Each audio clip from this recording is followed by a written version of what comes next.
नमस्कार. नमस्कार. मी प्राध्यापक Navnath Jadhav, Microsun Bioplants India private limited या कंपनीच्या वतीनं आपण मगराचे निमगाव, तालुका माळशिरस, जिल्हा सोलापूर या ठिकाणी महादेव चांगदेव मगर यांच्या मायक्रोसनच्या G9 या व्हरायटीच्या प्लॅन्टवरती आपण उभा आहे आज.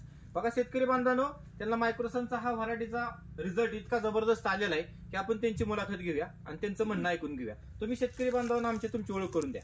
मी महादेव चांगदेव मगर, निमगाव मगराचे, तालुका माळशिरस, जिल्हा सोलापूर. मग साहेब, तुम्ही ही जी केळीचं प्लांटेशन केलं ही कुठल्या महिन्यामध्ये केलं? 21 सप्टेंबरला लागवड केली. 21 सप्टेंबरला लागवड केली. म्हणजे ऑक्टोबर पासून थंडी चालू होते. हे सर्वसाधारण आपण जर बघितलं तर सुरुवातीपासून ह्या प्लॉटला थंडी सापडलेली आहे. पावसाचा चांगला असा कुठलाही सीझन सापडलेला नाहीये. एकदम ऑड सीझन मधली ही केळ आहे. नंतर वाढीच्या अवस्थेमध्ये प्रचंड उन्हाळा सापडला आणि पाणी सुद्धा मला वाटतं त्याच्यामध्ये मार्च एप्रिल मध्ये थोडंसं तुमचं कमी पडलं. एक महिनाभर पाणी कमी होतं असं मी ऐकून होतं, बरोबर? तरी सुद्धा अशा क्रिटिकल कंडिशन मध्ये इतका जबरदस्त तुम्हाला यील्ड मिळालेला आहे, बरोबर? आता ह्याच्यामध्ये तुम्हाला अपेक्षा म्हणजे काय, तुमचं झाडांची संख्या किती? 1200 रुपये.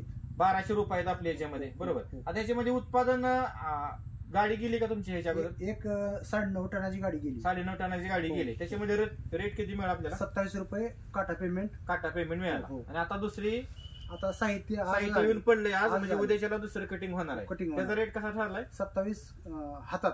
27 रुपये हातात, म्हणजे लेबर कटिंग वगैरे काही नाही. म्हणजे बघा इतका जबरदस्त रेट सुद्धा याला मिळालाय. आणि आपण पहिली गाडी गेली त्याची रिकव्हरी किती निघाली? 95% निघाली. 95% रिकव्हरी. शेतकरी बांधवांना रिकव्हरी सगळ्यात महत्वाची असते. 4, 5, 6 हँड याला रिकव्हरीला महत्व काय? कारण बघा वरच्या फणीमध्ये जर आपण बघितलं तर केळ्यांची संख्या किती?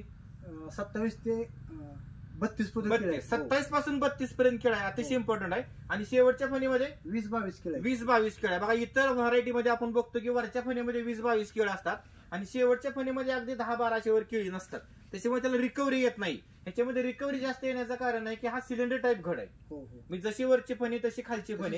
इतर व्हरायटीमध्ये एक बकेट टाईप घड येतो, म्हणजे वरच्या 2-3 फण्या मोठ्या असतात आणि खालची फणी छोटी छोटी होत जाते. तेव्हा आपलं रिकव्हरी मिळत नाही आणि यील्ड पण म्हणावं असं मिळत नाही. वरच्याच फक्त फण्या फुगतात, खालच्या फण्या फुगत नाही. आपण याच्यामध्ये बघू शकतो की सगळी केळी एकसारखी आहे, सगळी केळी समान फुगले. हा घड थोडा कमी फुगलेला आहे. ह्याला अजून एक 8-10 दिवस 10 ते 11 दिवस टाइम आहे फुगायला.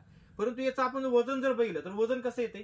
40-42 किलो. 40-42 किलो पर्यंत वजन येते. शेतकरी बांधवांनो, आज दुसरी गाडी भरायची चालू आहे. फक्त 1200 रुपये. 7x5 अंतर आहे दोन्ही केळीमधलं, पट्ट्यामधलं 7-5. आणि अजून अपेक्षा माझ्या मते 2 गाड्या जाऊ शकतात. म्हणजे 40 टनापर्यंत यील्ड शेतकऱ्याला निघू शकतो. तुमची अपेक्षा काय?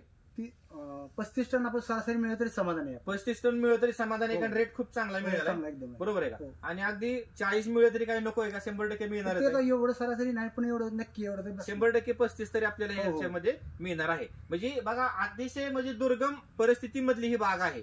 तशी सीझन मधली बाग नाही, जून जुलै ऑगस्टची बाग नाहीये, थंडी मधली बाग आहे. नंतर उन्हाळ्याला सापडलेला आहे. तरी इतका जबरदस्त तुम्हाला रिझल्ट मिळालाय.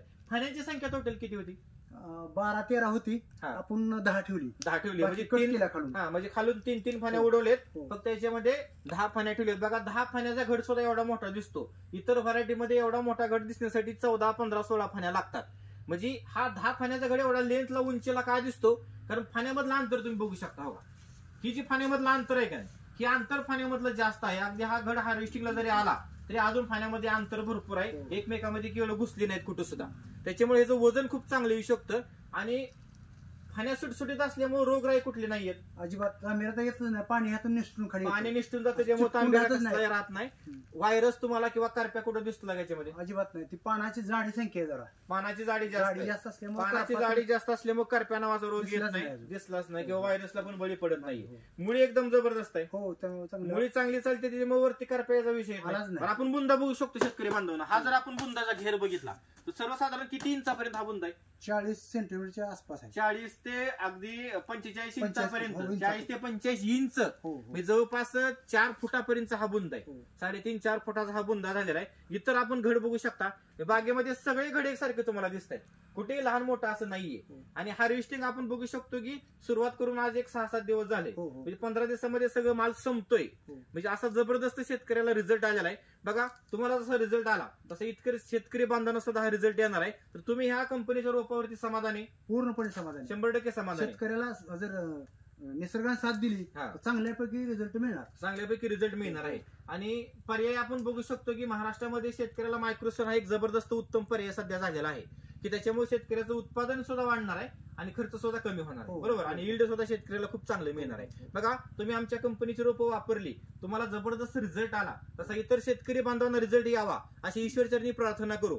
आणि तुम्ही आमच्या कंपनीला मुलाखत दिली त्याबद्दल तुमचा आभार आहे. धन्यवाद.